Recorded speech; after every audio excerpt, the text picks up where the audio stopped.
In the fall of 1997, 5 cousins gathered for what was supposed to be a quiet weekend reunion at their grandfather's remote lodge in the Texas Hill Country. They were young adults, full of life, full of plans. By Monday morning, they were gone. No footprints, no signs of struggle. The lodge doors locked from the inside, their cars still parked outside. For over 2 decades, families have been haunted by one question.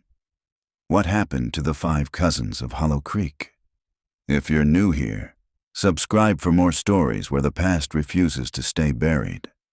The lodge sat at the edge of the valley, half swallowed by cedar trees and limestone cliffs. It wasn't much to look at. Cedar plank walls gone gray with weather, a sagging porch swing, and windows that seemed to blink at strangers like tired, suspicious eyes. But to the Halstead family, it had always been the place of return. On that Friday evening in late October 1997, the cousins arrived in separate cars, headlights cutting through dusk as deer scattered off the gravel road. They hadn't all been together in years. Car doors slammed, trunks opened. Laughter, hesitant at first, then freer as the old rhythms returned. There was Thomas, the eldest at 24, steady-voiced and serious, studying law at UT Austin. He was the one who had convinced everyone to meet. He believed a weekend here might bring the family closer after too many years of silence following their grandfather's death. Claire arrived next, her silver sedan rattling up the drive. She was 23, already hardened by working 2 jobs in Dallas, the edges of her voice sharper than she meant them to be. Still, when she saw Thomas waiting on the porch, her arms opened easily. Jacob, only a year younger, carried his guitar case in one hand and a 6-pack in the other. The peacemaker, always filling silence with music or jokes. Then came Elena, small but fierce, her camera swinging around her neck. She was studying photography, intent on documenting everything. Finally, Lily, the youngest at 19. Her car was the loudest, the music thumping as she pulled in. She tumbled out with too much energy, too much recklessness. But that was Lily, the spark none of them could quite control. The 5 of them stood in front of the lodge, staring up at its shadowed windows, as though trying to see the ghost of their grandfather waving from the porch. For a moment, the air seemed too still, the woods too quiet. But then Jacob made a joke about the swing still hanging on with rusty chains, and laughter broke the tension. That night, they built a fire in the great stone hearth, roasting hot dogs, telling stories. Elena filmed parts of it. Shaky, half-lit footage later turned over to police as the last known images. In the video, their faces glow in the firelight. They look impossibly young, unfinished. Hours pass. Voices grow quieter. One by one, they drift to bed. By morning, Hollow Creek was silent again. Neighbors reported no strange cars, no shouting in the night, no broken windows. When the sheriff arrived 2 days later, he found the cousins' cars still there, jackets left on hooks, coffee mugs lined up on the kitchen counter as if someone had just rinsed them. The only anomaly was Elena's camera, left behind on the table. The final frame captured nothing but darkness, a blurred streak of light in the corner, as though the shutter had clicked mid-motion. And then, nothing. For 26 years, that silence has held. Until now. The road into Hollow Creek looked different now. Wider, straight. The ditches were filled with years of gravel, and the old hand-painted mile markers had been replaced with green metal signs stamped by the county. But for Margaret Lane, the drive back into the valley carried the same weight in her chest that it always had. A slow tightening, as though the land itself were holding its breath. She pulled her rental car to the shoulder and cut the engine. For a moment, she just sat there, listening to the tick of cooling metal. The air smelled faintly of cedar and burnt dust. It had been more than 25 years since her cousins vanished. She had been 17 then, too young to join the weekend reunion. Her mother hadn't let her go. saying she was still too much of a child to spend nights drinking with the older ones. Margaret had sulked all weekend. Then Sunday came, and no one came back. Her family's lives fractured that year. Holidays fell silent. The lodge was boarded up.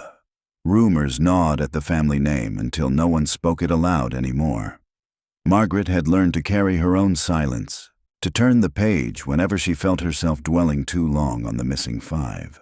But now, she had been asked to break that silence. The producers from Deep Shadows, a true crime documentary series on YouTube, had reached out 3 months ago. They were planning a season devoted to long, unsolved American disappearances, and the Hollow Creek case topped their list. They wanted her perspective, her memories, her insight. At first, she had refused. The thought of cameras digging into wounds left raw for decades made her stomach turn. But something in the producer's voice had unsettled her. "There's new evidence," he'd said, "the kind that could reframe everything." That had been enough to bring her here. Margaret adjusted her glasses and stepped out of the car. The September sun was strong, but the air carried the first bite of autumn. She walked across the gravel shoulder and peered through the trees. Somewhere beyond the cedar wall lay the lodge, still standing, though she had not seen it since she was a girl. A voice broke the quiet. "You Margaret Lane?" She turned. A man was approaching from the opposite car, a beat-up Ford Explorer that bore the faded logo of the Deep Shadows crew. He was tall, thin, his hair tied back. He carried a camera bag slung across his chest. "Yes," Margaret said, squaring her shoulders. "I'm Ryan," he said, extending his hand. "Field producer, thanks for meeting us here." She shook his hand. His palm was warm, steady. "I almost didn't." He gave a half smile. "That's how these usually start." They walked toward the Explorer, where 2 others waited. A young woman with headphones around her neck, and a man leaning against the hood, arms crossed. Margaret recognized him at once from the email signature. Daniel Price, investigative journalist, former print reporter turned documentary host. His voice had narrated countless episodes she'd watched, always with that calm, measured cadence that made even horror feel digestible. Now, in person, he seemed heavier, his hair streaked with gray, his eyes sharp but tired. He stepped forward. "Ms. Lane, I'm grateful you came." "I don't know how much help I'll be," Margaret admitted. "You'll be more than you think," Daniel said. "You lived in the aftermath. That perspective matters." Ryan hoisted his camera. "We're going to start with some B-roll, exterior shots, the road in, establishing mood. Then we'll walk you to the lodge. Just natural conversation. Nothing staged." Margaret swallowed hard. "The lodge is still standing?" Daniel's gaze flicked toward the trees. "Mostly. The county wanted to tear it down years ago, but it fell into dispute. No one claimed ownership after your grandfather's estate dissolved, so it's just been there, waiting." The word hung heavy. Waiting. They moved together down the narrow track. The road bent, dipped, and then opened into a clearing. Margaret stopped dead. There it was. The lodge sagged under the weight of time, its porch collapsed at one corner, its shingles mottled with moss. The windows were empty sockets, some broken, some fogged with grime. The swing still dangled from its rusted chains, one side lower than the other, creaking faintly in the breeze. Margaret's throat tightened. She had dreamed of this place countless times, sometimes bathed in golden light, sometimes crawling with shadows. To see it again in daylight, solid and rotting before her, was like seeing a ghost with skin. Ryan was already circling, camera raised. The young woman uncoiled cables, capturing ambient sound. The creak of branches, the rustle of dry grass. Daniel stood beside Margaret. "Tell me what you see." Her voice wavered. "I see emptiness. I see what's left when life goes missing." He nodded slowly. "And do you believe they're gone for good?" She turned to him. "Don't you?" His eyes lingered on the lodge. I've learned not to believe anything too soon. They entered through the warped front door, stepping into air thick with dust and mildew. The living room stretched before them, its stone hearth blackened, the shelves toppled. A long-forgotten beer can lay crushed in the corner. The place smelled of wet earth and rust. Margaret's stomach churned. She remembered the photographs, her cousins' faces glowing in the firelight. Now the hearth was nothing but ashes and spider webs. Ryan's camera whirred. Daniel moved closer to the hearth, crouching. "Do you know what was found here? The morning after?" he asked. Margaret shook her head. "Nothing," he said. "No broken glass, no overturned furniture, no signs of struggle, just mugs lined up at the sink. A fire burned low in the hearth. It looked as if they had simply stood up and walked out." Margaret shivered. Daniel continued. "But here's what most reports didn't mention. The fire had been started again that morning. Fresh wood, fresh ash. Someone tended it after the time they vanished." Margaret's eyes widened. "You're saying someone stayed, or someone came back?" Daniel said softly. Ryan lowered his camera. The silence pressed in. Margaret's pulse thudded in her ears. She thought of Elena's camera, left behind on the table. She had seen the blurred frame printed in the newspapers. A streak of light, motion. Frozen. She had always assumed it was nothing. Now she wasn't sure. Outside, a bird shrieked suddenly. Margaret flinched. Daniel straightened, brushing dust from his hands. "This case has haunted people for decades, but what we're going to uncover, Ms. Lane, may haunt you most of all." The words landed like a weight in her chest. She wanted to tell him she wasn't afraid, but she was. Terribly. And as she glanced once more at the collapsed swing, swaying gently in the breeze, she had the strange, unsettling thought that the house itself was listening. The afternoon light shifted as clouds drew over the valley. The lodge seemed to grow darker inside, its corners swallowing the camera lights no matter how bright they burned. Margaret moved carefully across warped floorboards, her footsteps echoing. Daniel motioned to Ryan to keep filming. "We'll start here," he said. "Natural impressions. Don't force it." Margaret nodded stiffly. She turned toward the living room, her eyes adjusting to the shadows. Dust layered everything. Broken chairs, a warped bookshelf, the outline of where family photos had once hung on the wall. Only faint nail holes remained, like tiny puncture wounds in the cedar paneling. She felt the familiar ache in her chest. "This place was supposed to be safe," she murmured. "It was where we gathered every summer as kids. My grandfather built it with his own hands. And then it became a tomb without bodies." Ryan's camera hummed as he zoomed in. Daniel studied her face. "Do you remember the weekend it happened?" Margaret inhaled. "Yes. I remember being angry. I was 17, the only cousin left behind. My mother said I was too young. I remember sulking, listening to the phone ring and ring on Sunday when no one came home. Then the police came to our door. After that, everything splintered." Her throat tightened. Every family gathering after that was half empty. 5 chairs missing. 5 voices missing. The room fell silent again, except for the distant groan of wood in the rafters. Daniel crouched near the hearth once more, his eyes scanning the stones. "This is what puzzles me. A fire tended. Fresh ash. That suggests presence. Either one of them, alive, or someone else, entirely. Why would that never make it into the official record?" Margaret frowned.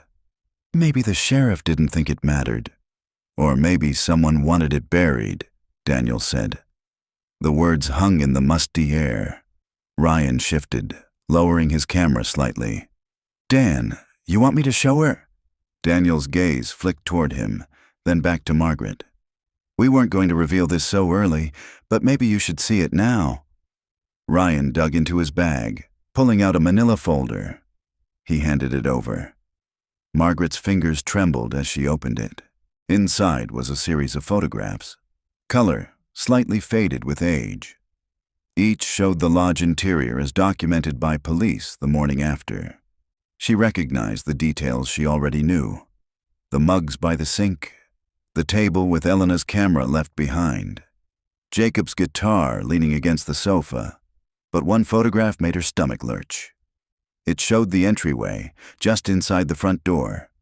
In the dust along the floorboards were faint marks, elongated shapes, uneven, footprints. Bare. Margaret whispered, "Why? Why weren't these released?" Daniel's voice was quiet.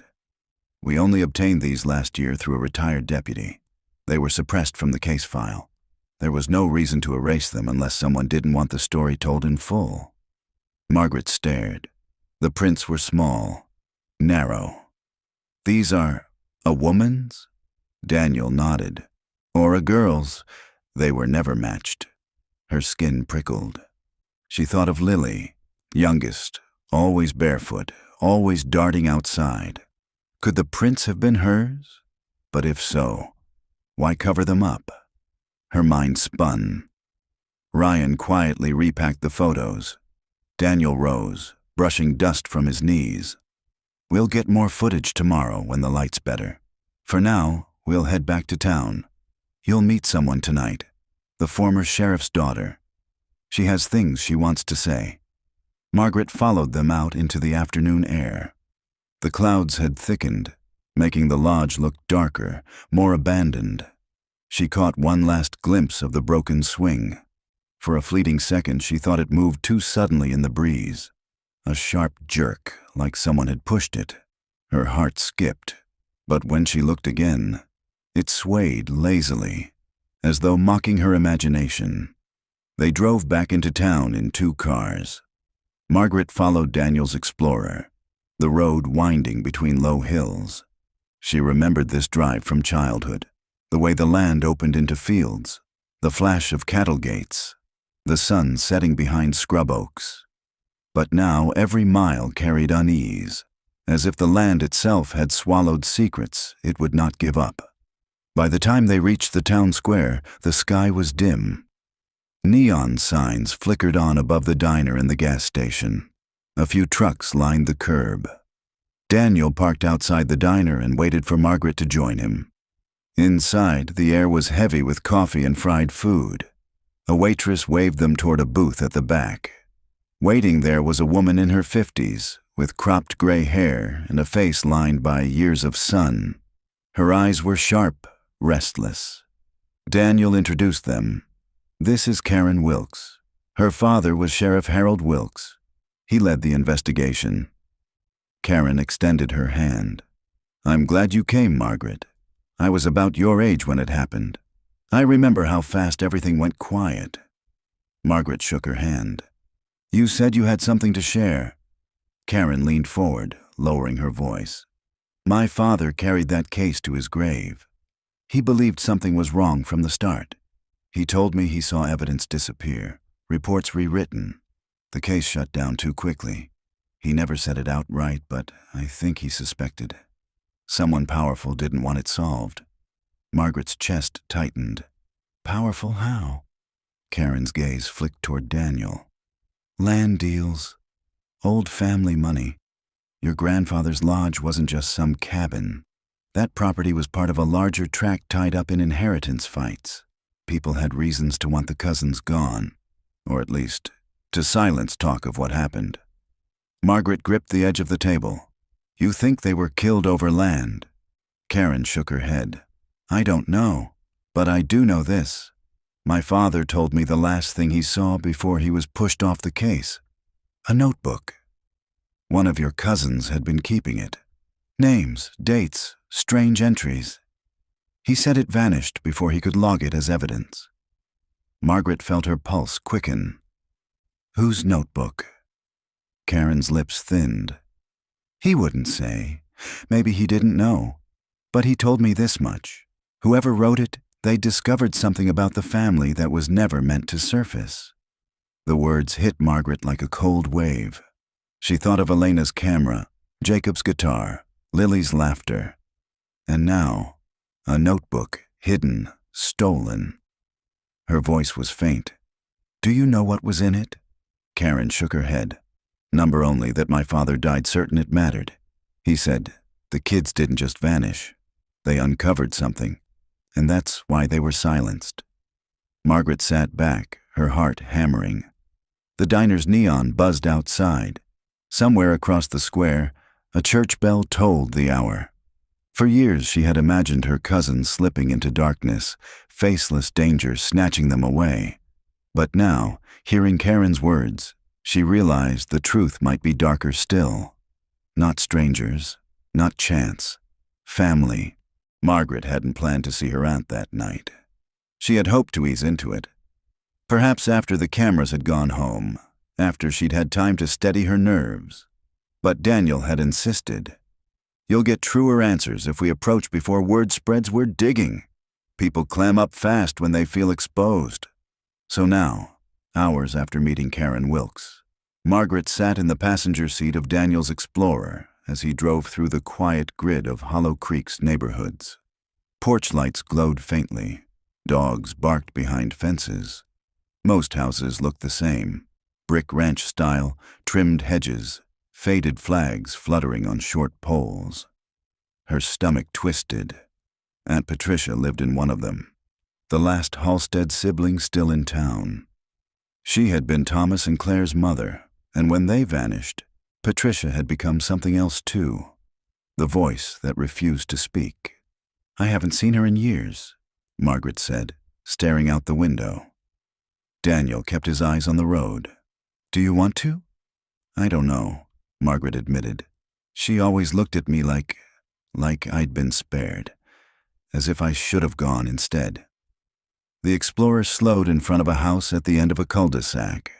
A single porch light burned. Curtains were drawn. Margaret's pulse quickened. Daniel cut the engine. "If she doesn't want to talk, we leave. No pressure." But Patricia opened the door before they even reached the steps. She stood framed in yellow light, her body thin, her hair gray and loose around her shoulders. Her eyes, the same pale green as Claire's, fixed on Margaret. "You look like your mother," Patricia said. No greeting, no embrace. Just those words. Margaret swallowed. "Hello, Aunt Pat." Patricia's gaze flicked to Daniel, then to Ryan, who had followed with his camera. "You brought them here." "They're helping me understand," Margaret said carefully. Patricia's jaw tightened, but after a long pause, she stepped aside. "Then come in, but I won't perform for that lens." Ryan set the camera down, backing off, while Daniel gestured for Margaret to lead the way. The house smelled of lavender and something older, like mothballs. The furniture was neat, surfaces dusted, but the walls were crowded with photographs. Dozens of framed faces stared out. Family reunions, holiday dinners, children in graduation gowns. Yet the space on the wall where Thomas and Claire's portraits should have hung was empty. Patricia caught Margaret's glance. "I don't display ghosts." They sat at the kitchen table. Patricia folded her hands in front of her, her knuckles swollen with age. She didn't offer coffee or water. She simply looked at Margaret as if measuring whether she would break. "I spoke to Karen Wilkes tonight," Margaret began. Patricia's lips pressed thin. "Gossip." "She said the sheriff saw evidence disappear." A notebook, Patricia's eyes flickered, almost imperceptibly. "He told her that?" "Yes." Silence stretched. Margaret could hear the refrigerator hum. Outside, a cicada whined. Patricia's voice, when it came, was low. "Thomas had it. A small leather notebook. He carried it everywhere that weekend, said it was for law school notes, but he wouldn't let me see. Not even Claire. He wrote in it constantly, like he was chasing something down." Margaret leaned forward. "Do you know what was inside?" Patricia shook her head. "Only that he seemed unsettled, restless. He said things like, 'You don't know what Granddad was really involved in,' and 'The land isn't what you think it is.' He frightened Claire with it. She told me she wanted to leave the lodge early, but she didn't. None of them did. Margaret's pulse pounded. Do you think the notebook is why they vanished? Patricia's eyes narrowed. I think people talk too much about mysteries when the truth is simpler. Something terrible happened out there. Maybe an accident. Maybe someone from outside, but people like to imagine secrets. It makes grief easier. Daniel finally spoke, his voice calm. But why suppress evidence, Mrs. Halstead? Why bury a notebook if it didn't matter? Patricia's gaze snapped to him. Because people here protect their own, because land means more than lives in this county. You dig deep enough, you'll see it too, but you won't like what you find. Her words carried a tremor, as though fear ran beneath her anger. Margaret whispered, Do you want the truth, Aunt Pat? Patricia's face softened for the first time. The truth won't bring them back. She looked at Margaret, eyes glistening. But maybe it will take you with them. A long silence settled. Patricia rose, walked to a cabinet, and returned with a small tin box. She placed it on the table. This is all I kept, she said. Margaret opened it. Inside were scraps. A Polaroid of Thomas leaning against the lodge porch, scrawled grocery lists, a movie stub dated 2 weeks before the reunion, and at the bottom, a torn slip of paper, folded and worn. Margaret unfolded it carefully. Written in Thomas's neat hand, October 10th, 1997, Hollow Creek. The ledger exists, hidden in the walls. Margaret stared. Her breath caught. Ledger? Patricia closed the tin. That's all I know, and that's all I'll say. Please, don't come back here. Her voice cracked, but her eyes hardened. The conversation was over. Minutes later, Margaret stepped into the night air, her heart racing. Daniel walked beside her, silent until they reached the car. Then he spoke. A ledger in the walls. That's not grief talking. That's a lead. Margaret clutched her coat. She could still hear Patricia's voice. Maybe it will take you with them. And for the first time since agreeing to this investigation, Margaret wondered if she'd already stepped too far into the dark. The next morning broke with a sharp clarity. Pale light bled over the limestone hills, setting the cedar tips glowing silver. Margaret hadn't slept. Patricia's warning had replayed endlessly in her head. The truth won't bring them back. Maybe it will take you with them. She'd considered leaving Hollow Creek altogether, packing her bag, driving to the airport, and letting the past rot where it lay.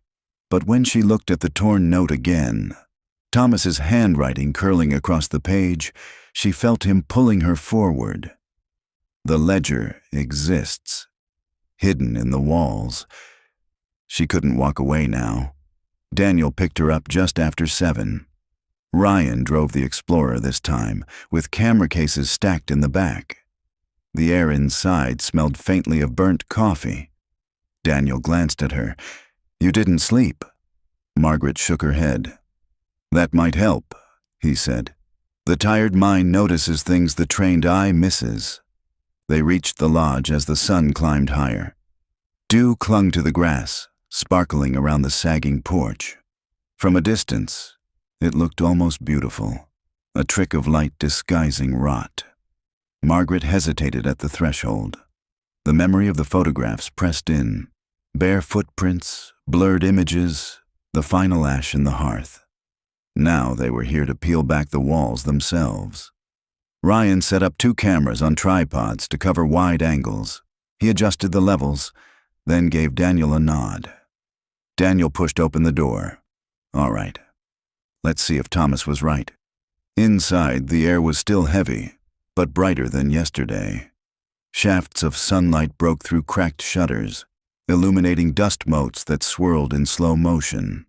Daniel carried a small crowbar. Ryan had packed gloves, flashlights, and a metal detector wand. Margaret brought only her trembling hands. They started with the living room. Daniel moved along the cedar paneling, tapping methodically. Each knock echoed hollow, then solid, then hollow again. The sound seemed to pulse in Margaret's chest. At the far wall, beneath a crooked window, Daniel paused. He tapped again. The thud rang oddly, muffled, as if something more than insulation lay behind it. "Here," he said. Ryan moved in, camera focused. Daniel wedged the crowbar into a seam between boards and pulled. The wood groaned, then splintered free, releasing a puff of stale dust. Behind it, darkness. Then, faintly, the edge of a wooden box. Margaret's breath caught. Daniel reached in, dragging the box forward. It was small, about the size of a shoebox, its surface blackened with mold, its brass latch corroded. "This could be it," Daniel whispered. Margaret's pulse thundered. She reached for the latch, but Daniel stopped her. "Gloves first. If this is evidence, we preserve it." He pulled on latex gloves and carefully pried open the box. Hinges squealed. Inside lay a stack of papers, brittle, stained, edges curling. On top sat a leather-bound book, its cover cracked, initials embossed faintly. J.H. Margaret's voice trembled. "Jim Halstead, my grandfather." Daniel lifted the book gently. Dust cascaded. The spine threatened to crumble. He opened to the first page. Rows of numbers. Dates. Transactions written in Jim Halstead's neat hand. Columns of cash amounts alongside initials Margaret didn't recognize. Some entries were circled in red ink. Others were crossed out entirely. "This isn't just a ledger," Daniel murmured. "It's a record of dealings. Payments, maybe bribes, names hidden in initials. And look here." He turned a page. Scrawled in darker ink, not her grandfather's hand, were words that made Margaret's stomach twist. "They know. Stop using the lodge. Too many eyes. Burn the rest." Her voice was barely audible. "Who wrote that?" Daniel shook his head. "Could be Thomas. Could be someone else." Ryan zoomed in, capturing every detail. The pages crackled like fragile skin. Margaret flipped further. More numbers. Then a list of parcels of land, acreages, coordinates, and beside them, strange notations. Water rights, deep sink, no record. One phrase repeated 3 times, underlined. Hollow Creek, stay quiet. Margaret's hands shook. He was hiding something here, something tied to the land. Daniel nodded grimly, and Thomas must have found it. The sound of the wind outside deepened suddenly, as though the trees had shifted closer. Margaret turned sharply toward the broken window. For an instant, she thought she saw movement among the cedars, a dark shape retreating into shadow. Her skin prickled. "Did you see that?" Ryan lowered the camera. "What?" "Someone out there," Margaret whispered. They stood still, listening. Only silence, heavy and unmoving. Daniel closed the ledger carefully and returned it to the box. "We'll take this back to town. Digitize it. The less time it spends here, the better." As they carried the box toward the door, Margaret glanced back once more. The empty hearth. The crooked swing visible through the window. For the first time she felt certain. The lodge wasn't just the site of a disappearance. It was the center of something larger, something her grandfather had written down, something Thomas had uncovered. And someone, somewhere, had been watching them just now. When they reached the Explorer, Ryan strapped the box carefully into a case. Margaret looked once more at the tree line. The wind had stilled. The branches hung motionless. But the feeling of being seen lingered like a weight on her back as they drove away. The Hollow Creek Library was small, a single-story brick building with narrow windows and a copper roof dulled green by rain. Inside, though, it carried the hushed weight of history. Rows of county records filled the back room, stacked in heavy binders and brittle manila folders. Daniel had secured permission from the archivist to work at one of the large oak tables. Ryan arranged cameras discreetly, their red recording lights faint against the lamplight. The ledger box sat in the center, sealed inside a clear plastic sleeve. Margaret's hands itched to touch it again, but she forced herself still. She had not stopped thinking about the scrawled warning inside. Stop using the lodge. Too many eyes. Burn the rest. Daniel pulled on gloves, opened the box, and set the ledger gently on the table. The air filled with a faint smell of mildew and ink. "Okay," he said quietly, more to himself than to anyone else. "Let's start decoding." The first entries were dated in the late 70s. Columns of cash amounts, large sums far beyond the reach of an ordinary dentist like Jim Halstead had been. Initials accompanied each line: HB, CK, JR. Ryan leaned closer, camera focused on the faded ink. "These initials mean anything to you?" Margaret shook her head. "Not yet." Daniel flipped further. More transactions, growing larger as the years passed. Then, in the margins, one notation: H.C. Well, number 3, $12,000 cash. C.K. Margaret frowned. H.C. Hollow Creek? Daniel nodded slowly. And Wells. That could mean water rights, drilling, maybe even oil. These aren't casual notes. This ledger is tracking money through land. They checked the parcels list again. Coordinates scribbled beside acreages. Words like deep sink and no record. Margaret whispered, "Sinkholes." Daniel looked at her. "This land is riddled with limestone sinkholes. My cousins and I used to play near one as kids. We were told never to get too close. If someone wanted to hide something, anything, those would be the places." Her voice faltered. "Even bodies." The word hung in the air. Daniel exhaled slowly. Thomas must have pieced this together. He saw his grandfather's clean public face, dentist, lodge builder, family man. And then he found this: money, land, unrecorded wells. He started connecting dots, and then he vanished. Margaret pressed her palms together. "You think he was silenced?" Daniel didn't answer. His silence was enough. Ryan closed the box carefully, sealing it again. "We'll need to cross-reference county deeds. See which parcels Jim Halstead owned. See who bought them later." The archivist, a soft-spoken woman with round glasses, approached with a stack of records. "I pulled these based on the dates you gave me. Halstead properties, transfers, and disputed claims." They spent the next hours sifting through brittle pages. Margaret's eyes blurred with ink and paper, but she began to notice patterns. The same initials appeared repeatedly: HB, CK, JR, across property deeds and water rights transfers. One name finally crystallized: Charles Carnes.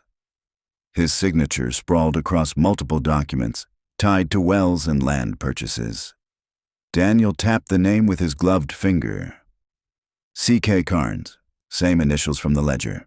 This man received money from your grandfather. He acquired land around Hollow Creek, and he's still alive. County records show he owns property 20 miles out, near the river.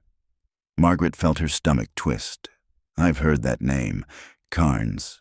He was at family gatherings sometimes, a friend of my grandfather's. Always kept to himself, but I remember his laugh. Too loud, too forced. She remembered something else. Patricia once telling Claire to stay away from Charlie. Daniel scribbled notes. So here we have a direct line. Jim Halstead paying Carnes, properties linked to sinkholes, and Thomas sniffing it out. Then 5 cousins vanish. That's not coincidence. Margaret rubbed her temples.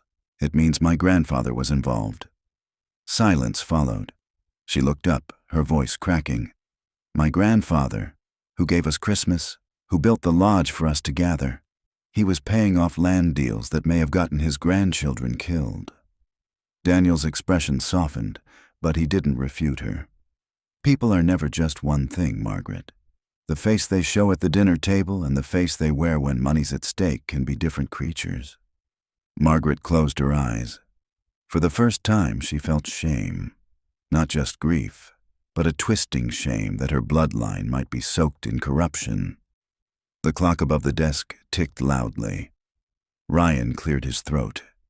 We need to consider what the warning note meant. Burn the rest. If some of these records were destroyed, this ledger might be the only surviving evidence of whatever operation was going on. And if someone risked hiding it in the lodge instead of burning it, maybe they wanted it found someday. Margaret opened her eyes, clinging to that thought. Maybe Thomas hid it. Or maybe someone else, Daniel said grimly. Someone who knew this day would come. The library's fluorescent lights flickered. A storm gathered outside, thunder low and distant. Daniel closed the ledger, sealing it back into the box. We're done here for now. Next step is finding Carnes. Margaret felt her pulse quicken. You think he's connected?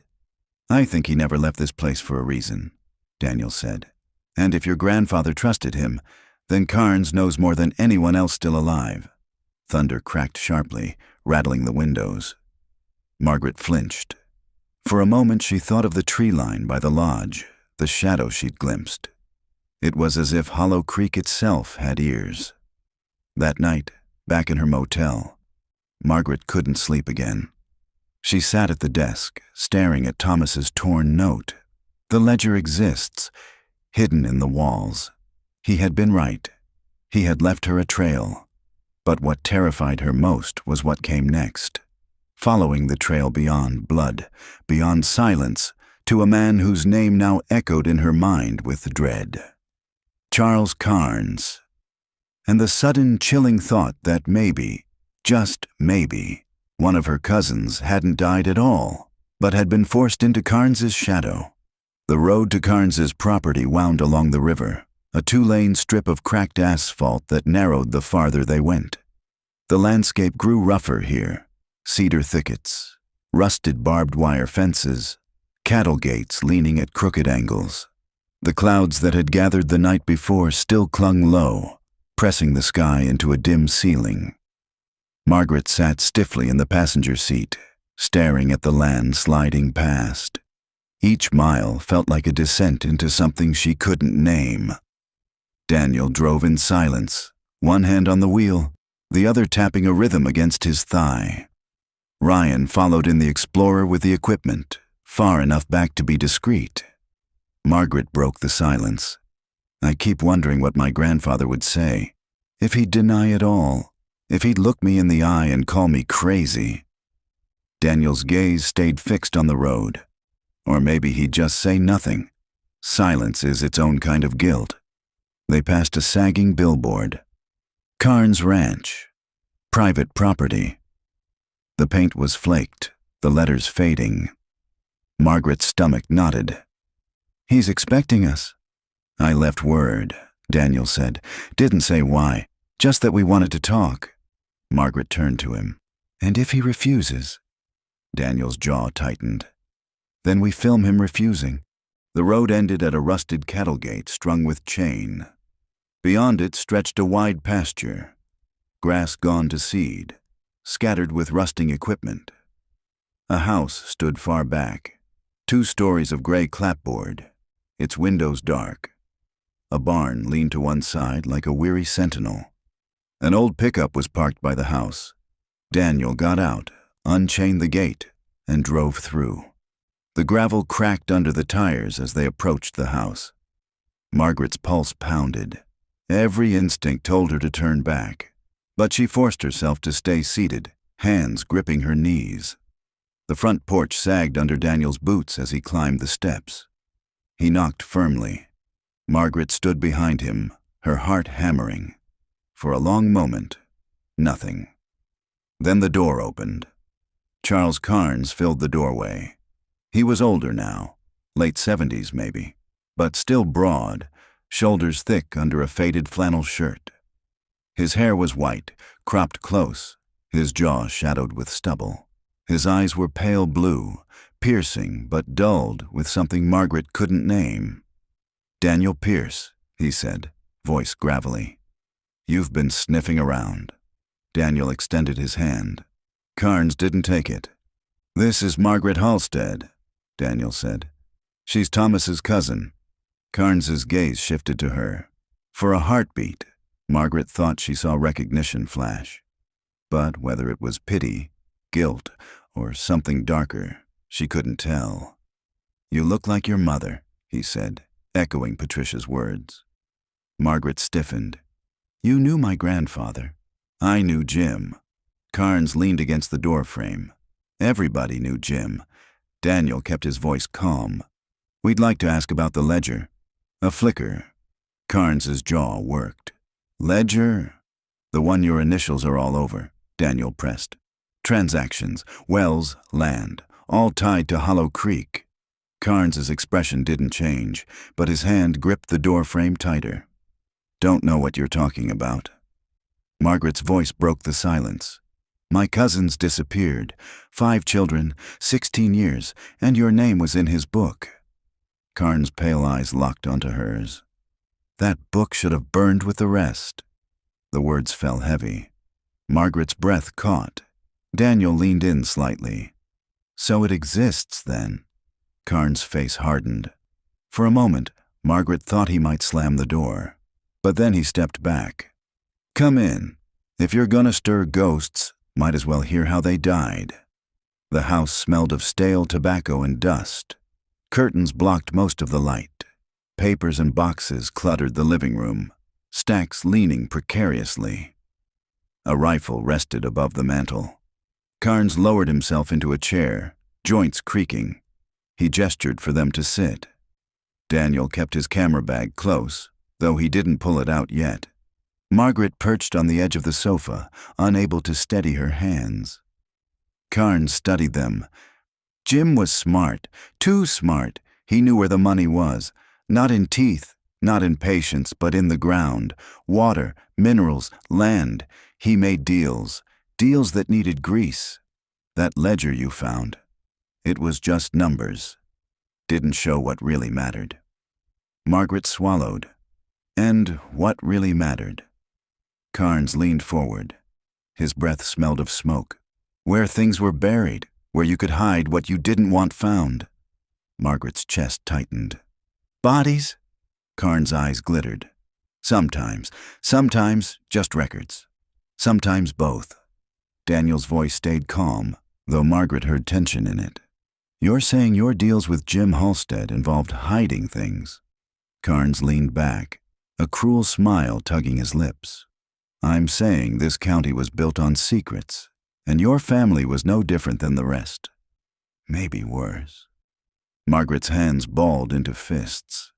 What happened to my cousins? The old man's smile faded. He looked at her for a long, unbearable moment. Then he said, quietly, some secrets rot where they're buried. Dig too deep, you'll just choke on them. The air seemed to thicken. Thunder rolled distantly outside. Daniel finally pulled the camera from his bag, lens clicking. Say that again, Mr. Carnes, on record. But Carnes's eyes had already shifted to the window. His jaw tightened. You need to leave. Now. A silence fell. Margaret glanced over her shoulder, suddenly aware of movement outside. A figure near the barn, half hidden, watching. Her stomach dropped. Daniel stood, camera still rolling. We're not done. Yes, you are, Carnes growled. Next time, you'll be trespassing. They stepped out onto the porch. Rain had begun to fall, spattering the dirt. Margaret looked toward the barn again, but the figure was gone.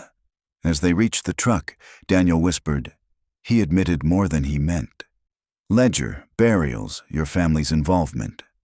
Margaret pulled her coat tighter, shivering, but her eyes were fixed on the barn, because for the briefest moment, before the figure vanished, she thought she recognized something impossible. A face. A cousin's face. Margaret didn't remember the drive back into town. She must have been awake. Her hands still hurt from clenching the seatbelt, her throat raw from holding words she couldn't say. But the road blurred into a gray smear. When Daniel finally pulled into the motel parking lot, she startled as if waking from a dream. Get some sleep, he told her. His voice was steady, calm, too calm. She nodded automatically, though sleep felt impossible. Inside her room, she paced. The beige walls seemed to lean closer. The thin curtains, drawn tight, whispered against each other as though stirred by unseen breath. Every sound outside, footsteps, a car door, the hum of the vending machine, landed like a threat. But what tormented her most was the memory of that fleeting glimpse by Karn's barn. A face, thin, pale, familiar. She tried to force herself rational. The mind invents shapes in shadow. You were tired. You were frightened. You wanted to see someone. Anyone. But the more she replayed it, the more certain she became it wasn't invention. It was recognition. A cousin. She pressed her palms to her eyes until colors bloomed. When she dropped them, the room swam. By midnight, she gave up on rest. She spread Thomas's torn note, the photocopies of the ledger pages, and the county records across the motel desk. Her fingers traced the ink like braille, as if by touch alone she could force them to speak. Hidden in the walls. Hollow Creek. Stay quiet. Burn the rest. Her grandfather's handwriting. Then another scrawl layered across it, almost violent. They know. Who was they? She flinched at a knock on her door. Heart hammering, she looked through the peephole. Daniel. She opened the door, relief flooding and then receding almost instantly. "You're still up," he said. "So are you." He stepped inside, eyeing the papers. "You shouldn't be doing this alone." Margaret's laugh cracked. "Isn't that what I've always been doing? 16 years of silence, 16 years of birthdays with an empty chair. Of course I do it alone." Daniel closed the door gently. "You saw someone today." Margaret froze. "What?" "You've been spiraling since we left Carnes's place. I know the look. You saw something you can't reconcile." Her throat closed. She wanted to lie, to say she'd just been tired. But the words pushed through. "I saw a face," she whispered. "By the barn. I think it was one of them." Daniel studied her carefully, expression unreadable. "Which one?" Margaret shook her head violently. "I don't know. I only saw a flash. But it was there. Don't tell me I imagined it." Daniel sat on the edge of the bed. "I'm not telling you that. I'm telling you that sometimes trauma fills gaps with ghosts. I've seen victims swear they recognized someone long dead." "It wasn't a ghost." Margaret's voice sharpened. "What if at least one of them lived? What if Carnes—" She broke off, swallowing bile. "What if he kept one of them?" The silence that followed was unbearable. Daniel finally spoke. "Then we need to know." Margaret leaned across the desk. "Stake out the property, cameras, night vision, catch him if he's hiding someone." Daniel didn't move. "That's not a documentary play. That's law enforcement territory." "Law enforcement ignored this for 16 years, Margaret snapped. "They let evidence vanish. They let my cousins disappear into a file cabinet. I won't wait another year, another day. We saw something today." Her voice cracked on the word saw. She pressed her hands against her temples, fighting the throb. Daniel exhaled slowly. "If we stake him out, we do it right. No trespassing, no direct confrontation, cameras from the road, motion sensors if Ryan can rig them. But Margaret," his tone softened, "you need to understand something. If Carnes is hiding someone, if your cousin has been alive in that barn all this time, what state do you think they'll be in?" Margaret's stomach twisted. Images flooded, a figure pale from years indoors, eyes sunken, voice lost. A shell. "Still," she whispered. "Alive is better than gone." Daniel nodded once. "Then we prepare. Tomorrow." He gathered a few of the scattered papers into neat stacks, as if the act could restore order. Try to rest. When he left, Margaret sat in the dim motel light, staring at the ledger copies. On one page, she noticed something she had missed before. A set of initials repeated 3 times in 1996. MC. The amounts beside them were smaller than the others, almost like allowances. Her hand trembled as she traced them. Micah Carraway. She remembered the name suddenly, an old ranch hand who used to drink with Carnes, who once fixed the lodge's generator. She had heard Patricia mention him years ago. The ledger linked not only Carnes but others. And if Carnes still had company at that property, maybe Micah was part of it. Margaret's throat tightened. Tomorrow couldn't come fast enough. She lay on the bed, staring at the ceiling until dawn. The last thought before sleep finally dragged her under was a question she couldn't silence. What if the face she'd seen wasn't one of the cousins at all, but someone who wanted her to think it was? Ryan's Explorer rolled quietly onto the gravel shoulder half a mile from Carnes' property. The sun had gone down an hour earlier, leaving only the pale afterglow bleeding into the western sky. Clouds dragged across the moon, breaking its light into fragments. They killed the headlights and coasted to a stop. The house and barn were just visible in the distance, faint outlines against the fields. Margaret hugged her coat tighter. The cold was sharper tonight, cutting through the thin motel fabric. Her nerves felt exposed, every sound amplified. The tick of cooling metal, the faint whine of cicadas, the rasp of her own breath. Ryan opened the back, pulling out cases of gear. Small infrared cameras, a parabolic microphone, 2 motion sensors. He handled them with the quiet efficiency of practice. Daniel leaned in close to Margaret. "We stay outside the property line, cameras hidden along the fence. One on the barn, one covering the back of the house. No lights, no noise. If we see activity, we record and pull out." Margaret nodded, though her throat was dry. "And if we see someone?" "Then we have evidence," Daniel said. "Nothing more tonight." They moved slowly through the thickets along the fence line. The grass was damp, soaking Margaret's shoes. The barn loomed across the field, its roof sagging, a pale strip of moonlight catching the tin. Ryan planted the first camera against a cedar trunk, its infrared lens glowing faintly before vanishing into darkness. He adjusted its angle toward the barn.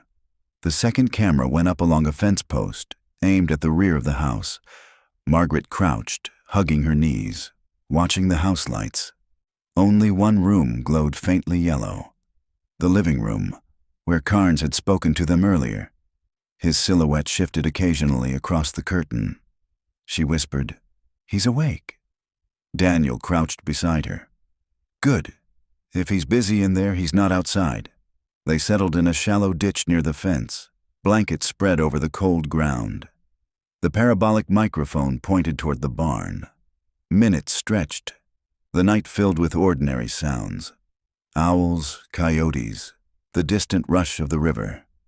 Margaret's body began to ache from stillness. Her thoughts chased each other in circles. Every creak of the barn became a possibility. Every shadow might be a figure. After nearly an hour, Ryan nudged the microphone. A faint sound bled through the headphones. He passed them to Daniel. Daniel listened, brow furrowing. Then he handed them to Margaret. Her heart hammered as she pressed them over her ears. At first, only static. Then, faint, almost swallowed by the night. A rhythm, breathing, shallow, uneven, coming from the barn. She pulled the headphones off, her chest tight. "There's someone in there." Daniel's jaw clenched. "Could be an animal." "It's not." Margaret's voice trembled. "I know what breathing sounds like. That was human." Ryan checked the camera monitor. The barn sat still, no visible movement. But the microphone picked it up again, faint gasps, then silence. Margaret dug her nails into her palms. "We can't just sit here," Daniel whispered sharply. "We're not rushing in blind. We don't know who's in there, or if it's a trap." They waited. Another hour. The breathing came and went, sometimes clear, sometimes gone as if muffled. At one point, Margaret thought she heard something else. A faint metallic scrape, like chains dragging. Her stomach turned. "He's keeping someone in there." Daniel didn't answer. Near midnight, the light in the house went dark. Carnes' silhouette disappeared. The property sank into blackness. Ryan adjusted the infrared feed. A faint blur appeared near the barn door. Margaret leaned close, breath fogging. A figure, thin, stooped, moving slowly. Margaret's chest seized. That's them. That's one of them. The figure staggered a few steps into the yard, paused, then looked toward the house. Even through the grainy feed, Margaret could see hair hanging long, features obscured but human. She pressed her hand against her mouth to stifle a sob. The figure turned as if listening, then retreated quickly into the barn. The door closed. Ryan exhaled sharply. Got it on camera. Margaret grabbed Daniel's arm. You saw. Tell me you saw. His face was pale in the moonlight. I saw. Her pulse raced so hard it hurt. Then it's true. One of them survived. Daniel placed a steady hand on her shoulder. Now we take this to the sheriff. Hard evidence. No one can ignore this. But Margaret's eyes stayed locked on the barn, her nails digging into her palms.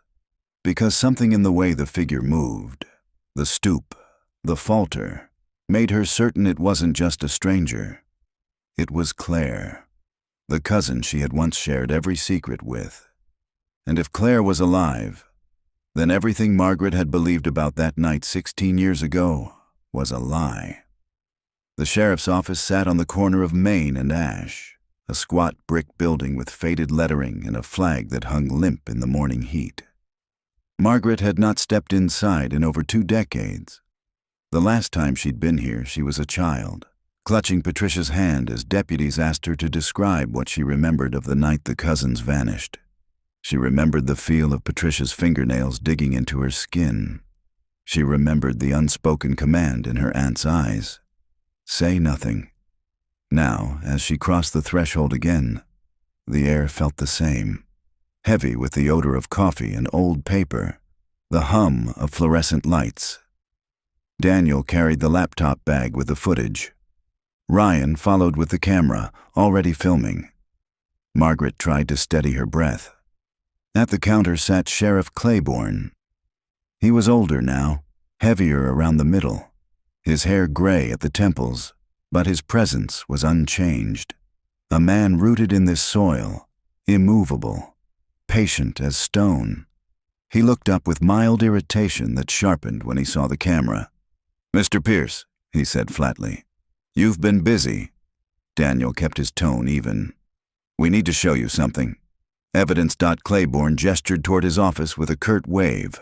Let's not make a circus out here. Inside, the blinds were half drawn, casting stripes of shadow across the desk. Claiborne sat behind it, folding his hands, waiting. Daniel opened the laptop and cued the footage. The barn filled the screen, infrared glow turning it ghostly. Then the figure appeared, thin, stooped, stepping into the yard. Margaret's breath caught even though she had watched it a dozen times. Ryan zoomed in, freezing the frame as the figure turned, the outline of long hair, the fragile tilt of the head. Human, Daniel said quietly. On Charles Carnes' property. At midnight, silence filled the room. Claiborne leaned back, his face unreadable. Could be a drifter, could be one of Carnes' ranch hands. Margaret's voice broke. That's not a ranch hand. That's Claire, my cousin. Claiborne's eyes flicked to her, then back to the screen. You're certain, after 16 years? I know her, Margaret snapped. The way she moves, the way she holds her shoulders, that's Claire. Claiborne exhaled slowly. You trespassed. Daniel's jaw tightened. We did not cross his property line. Cameras were on public land. Still looks like harassment, Claiborne said. His gaze shifted to the camera recording him. And intimidation. Ryan lowered the lens slightly but didn't turn it off. Margaret leaned forward, her hands trembling. You can't ignore this. My cousins vanished. You let the case go cold, and now you have proof one of them is alive. What more do you need? Claiborne's face hardened. What I need is something admissible. Grainy night footage of a shadow doesn't hold up in court, and Carnes is a landowner, taxpayer, respected here. I can't kick down his barn door because you want ghosts resurrected. Margaret's throat burned. Respected? He was in the ledger. My grandfather's ledger. Do you know what that means? The sheriff's eyes narrowed. I know your grandfather built half this county, and I know slandering his name won't help you. The words landed like a slap. Daniel closed the laptop with a snap. So you'll do nothing. I'll look into it, Claiborne said flatly. That's all I can promise. Margaret felt something inside her crack. 16 years you've promised. 16 years you've let them rot. For the first time, Claiborne's expression shifted. A shadow flickered across his eyes. Anger or fear. His voice dropped. Careful, Margaret. Digging too deep into the past can bury you too.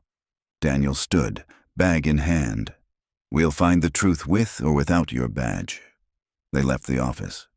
Margaret's legs shook so badly, Daniel had to steady her as they reached the truck. Ryan climbed in, slamming the door. He's covering. You saw it in his face.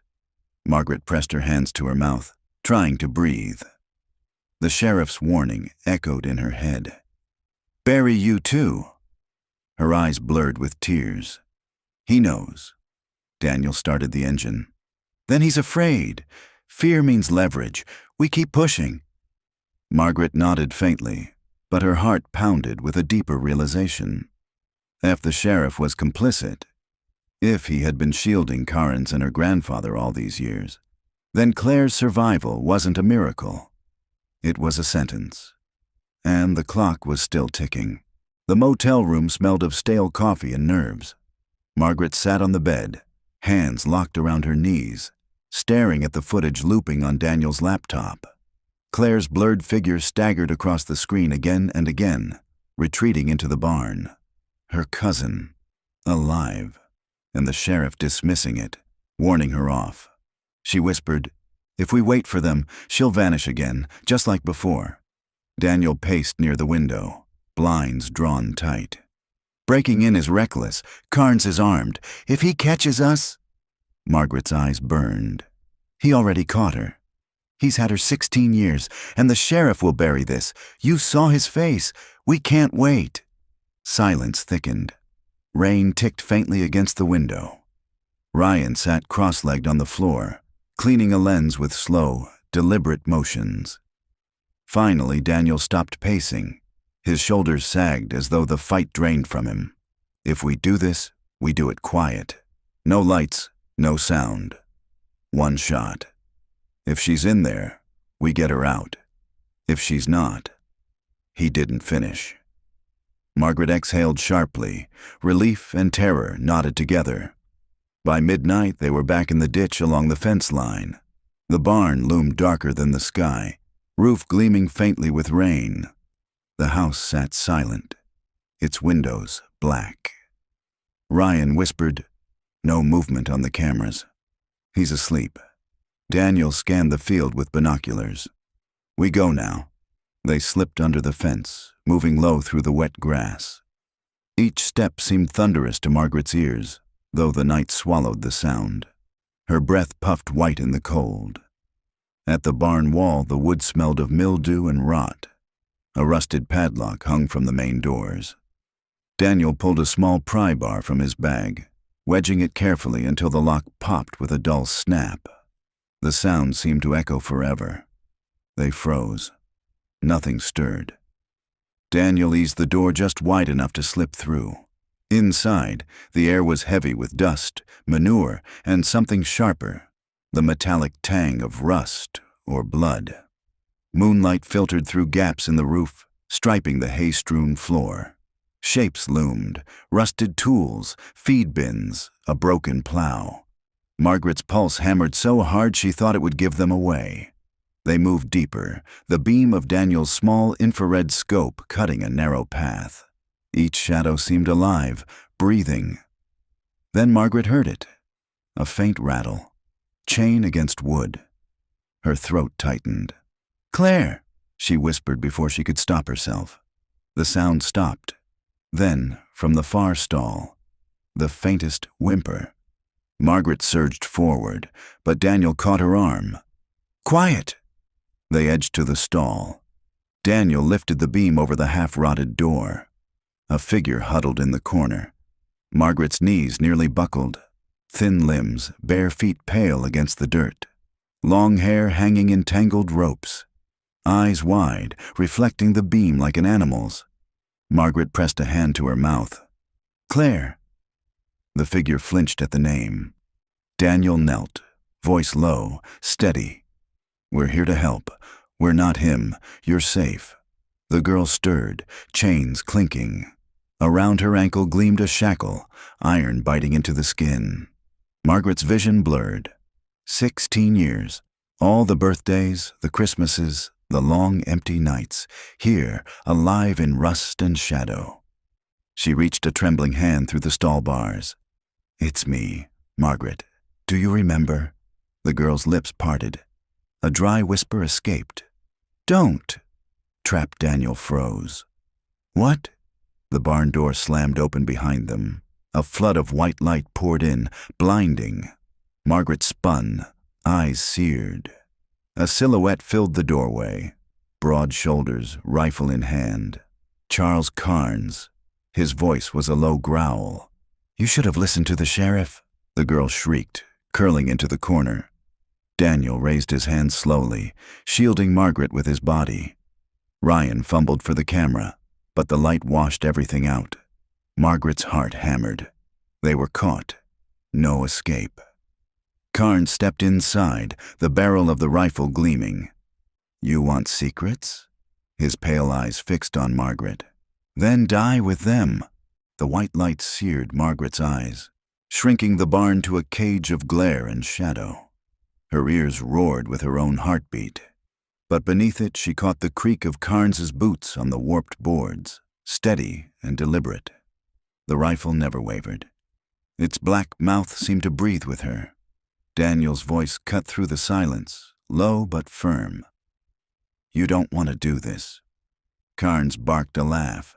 "Boy, I've been doing this longer than you've been alive." He shifted his aim from Daniel to Margaret. "The little Halstead.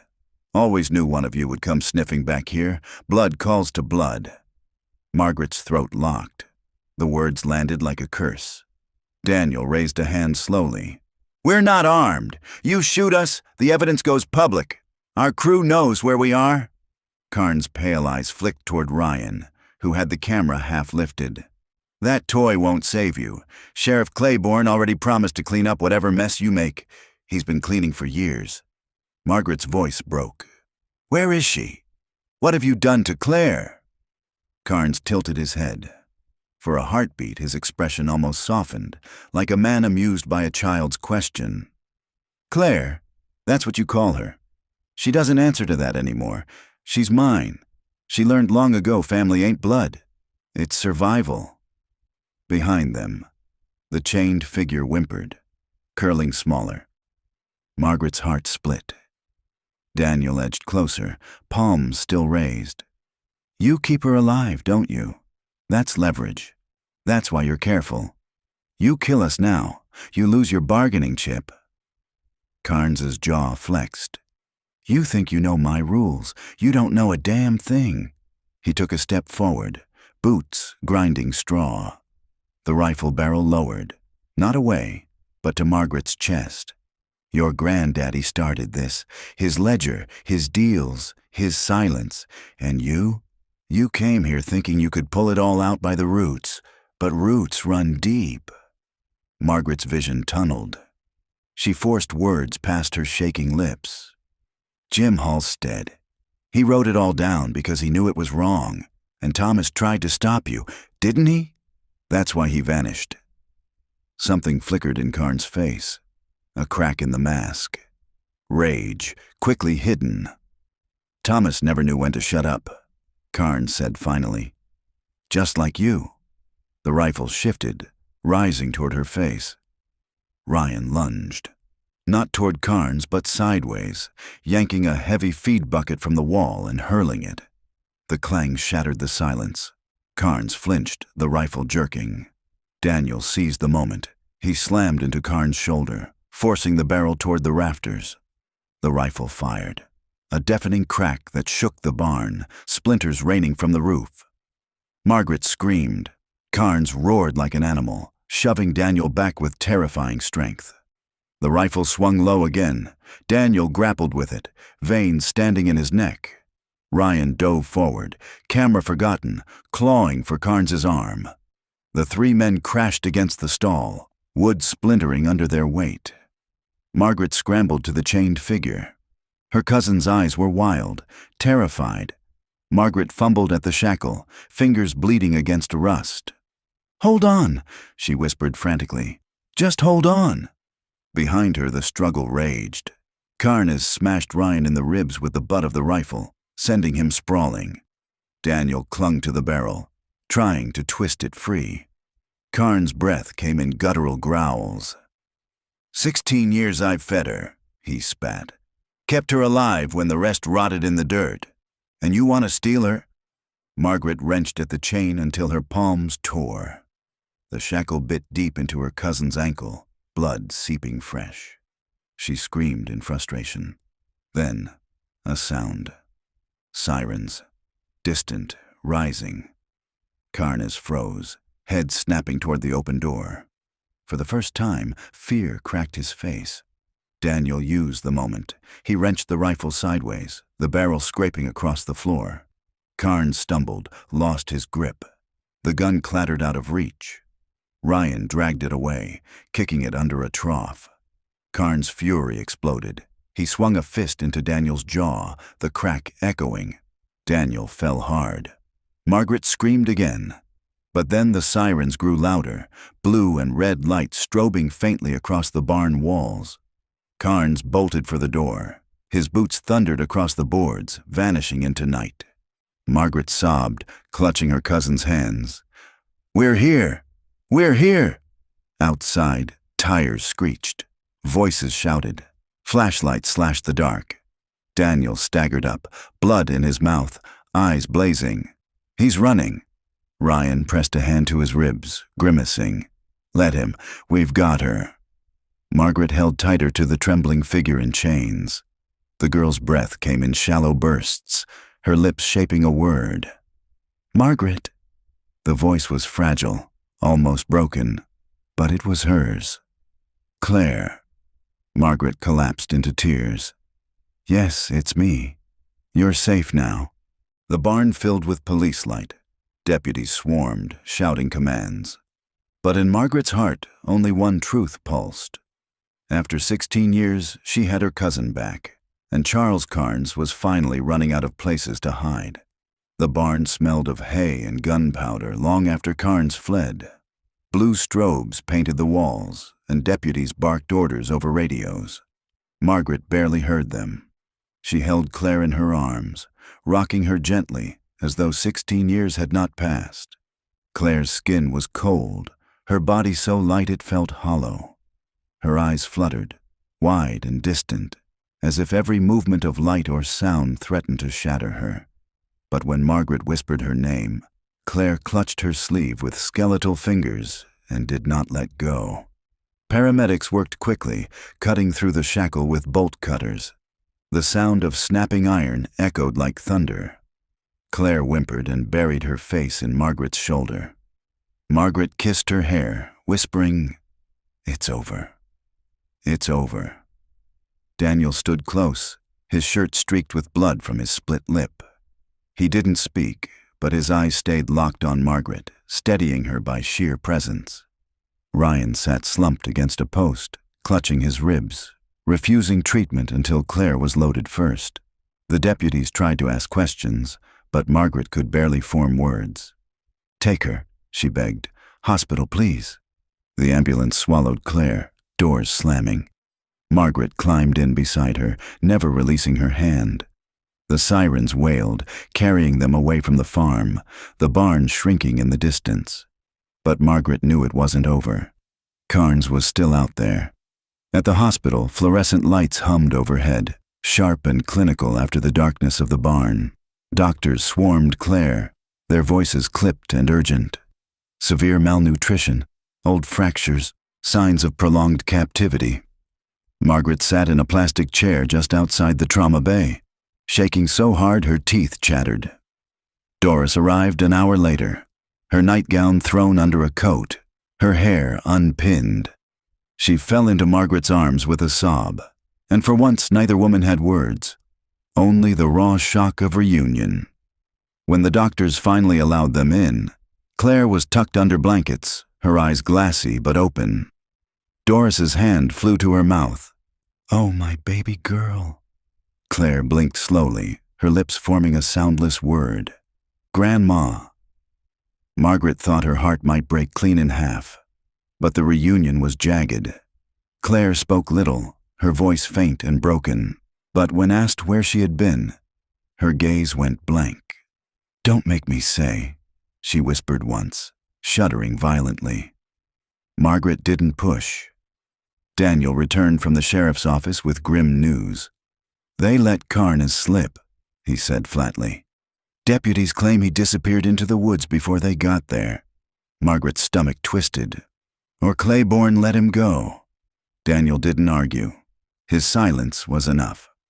2 days later, in a small conference room at the hospital, Detective Morales from Austin arrived with a box of files. She looked young, too young for such a heavy case, but her eyes were sharp. She spread photographs across the table, the ledger pages, Thomas's note, the footage of Claire stumbling from the barn. "Sheriff Claiborne has been obstructing for years," Morales said. "We've been building evidence quietly, but with your footage, and with Claire alive, we finally have leverage." Margaret's voice shook. "And Thomas?" "My uncle?" Morales hesitated. "We found remains near a sinkhole on Carnes' land. Dental records are being matched." Margaret closed her eyes. A piece of her had expected it, but hearing it aloud felt like a blade. "Why cover this up?" Daniel asked. Morales's gaze flicked to Margaret. "Because your grandfather made this county, and men like Carnes ensured it stayed in his image. Deals were struck, people disappeared. As long as Claiborne kept the peace, no one asked questions." Doris spoke for the first time, her voice brittle. "Peace bought with children's lives." No one answered. That night, Margaret sat alone in Claire's hospital room. The machines beeped steadily, the only sound in the sterile air. Claire slept fitfully, her thin hands clutching the blanket as though afraid it might be torn away. Margaret whispered into the silence. Words for both of them. "I'll keep you safe now. No one will take you again."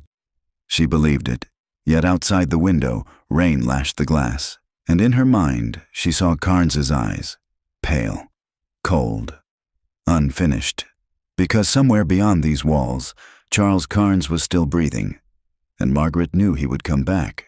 The news broke within hours. "Missing cousin found alive after 16 years in captivity." The headline ran across every channel, every feed. Old photographs of Claire, bright-eyed at 12, were plastered beside grainy footage from the barn. For once, the nation's gaze turned toward a sleepy Texas county that had hidden its secrets too well. Reporters descended on the hospital. Margaret glimpsed them from the windows, their cameras flashing against the glass. She kept the curtains closed. The world might call it a miracle, but she knew better. Miracles didn't leave scars that deep. Claire remained fragile, her body healing slowly, her mind slower still. Some days she spoke, broken phrases, fragments of memory. Other days she curled inward, unreachable, her eyes fixed on some place only she could see. Margaret stayed at her bedside, Doris too, always nearby, humming the lullabies she had sung when the girls were children. The family, fractured for so long, sat together again, though pieces were missing, pieces that could never be replaced. Detective Morales visited often, updates in hand. Sheriff Claiborne resigned for health reasons under mounting scrutiny. The ledger was in federal custody now, its pages a roadmap of corruption. Arrests rippled outward like cracks in glass. Businessmen, deputies, men who had built their reputations on silence, but not Carnes. He remained absent. Hunters combed the woods, drones scanned the hills, bloodhounds traced trails that dissolved into creeks and stone. He had lived off the grid before. He could do it again. Margaret walked hospital corridors at night, her footsteps echoing, unable to sleep. Sometimes she thought she saw him reflected in the glass doors, broad shoulders, pale eyes. Each time her breath caught, and each time it was nothing. Yet the fear lingered. On the 5th night, Claire stirred awake. Her voice was faint, ragged, but steady enough to cut through the dark. "He said he'll come back." Margaret froze. "Who?" Claire's eyes met hers, hollow but certain. "The man with the pale eyes. He said he always comes back." Margaret's throat closed. She forced herself to nod, stroking her cousin's hair. "Not this time. I won't let him." But as she sat there, listening to the storm batter the windows, Margaret knew the truth she could never say aloud. Charles Carnes was still out there, and somewhere in the shadows of the county that had fed him for decades, he was already watching. The screen fades to black. A final line of text appears. Charles Carnes remains at large. The investigation into the Halstead family ledger is ongoing.